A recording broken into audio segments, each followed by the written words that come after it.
நன்றி வணக்கம். நன்றி. Honorable member Srimati Apurva Poddar. Thank you, sir, for giving me an opportunity to speak on Ministry of Civil Aviation. मैं अपना बात रखने से पहले कुछ ऑब्जर्वेशन मैंने किया है वो मैं रखना चाहूँगी कि जब मैं ये मंत्रालय का बजट की तरफ ध्यान दिया तो मुझे ये लगा कि सिविल एविएशन नामक कोई मिनिस्ट्री असल में है कि नहीं, क्योंकि 2021-22 में ये मंत्रालय को 3,224 करोड़ मिला, जिसमें से 2,268 crore air India asset holding limited को दिया गया और रिवाइज एस्टिमेट 2021-22 में ये बढ़ के 72,652 करोड़ हो गया। और इसका मेन रीजन है कि 4,500 करोड़ एयर इंडिया को लोन दिया गया और 62,000 crore equity infusion in air India asset holding limited को दिया गया। इन बजट 2022-23 की बात करें तो 10,667 करोड़ ये मंत्रालय को दिया गया, जिसमें से 9,259.91 करोड़ फिर एयर इंडिया एसेट होल्डिंग को दिया गया, which means that ये मंत्रालय को 85% दिया गया जो बजट सिर्फ एयर इंडिया के लिए ही अलॉट किया गया। क्या ये अमेज़न सरकार इस एयर इंडिया को ग्रेट इंडियन सेल में बेचने पर तुला हुआ था और हम इस प्राइवेटाइजेशन का घोर विरोध करते हैं? Sir, there have been several demands on the taxation front by the aviation industry, which include introduction of measures targeted by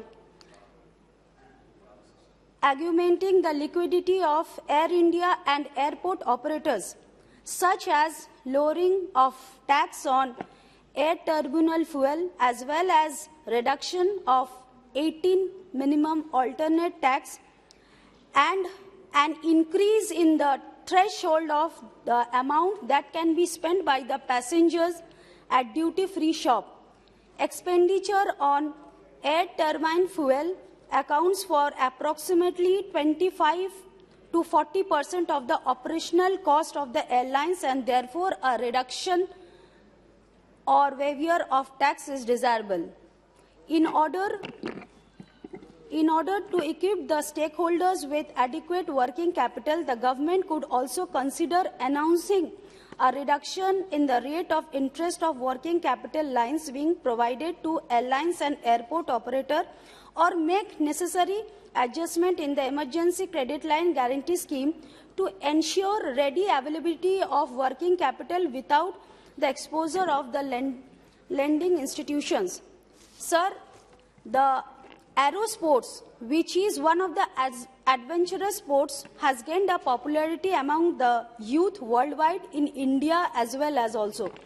India, with its breathtaking views of the mountain, sea beaches and the countryside, with a great potential of aero sports, it can act as a boost of adventure tourism in the country.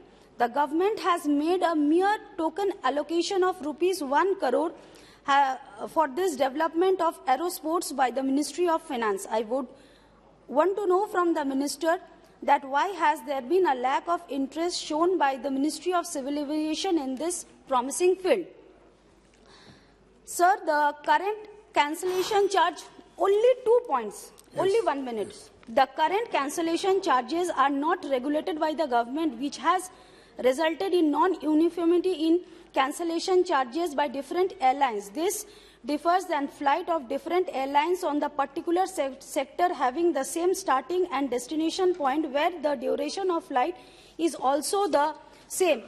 I request the Minister that there should be an uniform cancellation charges across all airlines. Sir, the last point, I demand for a director, I demand for an inquiry from the Director General of Civil Aviation and that when our Honorable Chief Minister Mamata Banerjee on 14th March while returning from Varanasi, whether the route taken by the plane in which the Chief Minister returned from the city of Varanasi have guaranteed a prior permission. Our Chief Minister got some back injury due to this turbulence and the landing. I request the government that there should be a high-level probe by the DGCA covering all aspects from the aviation point of view. With these words, I conclude. Thank you, sir. Thank you. Honorable Member Sri Rao Sri Krishna ji.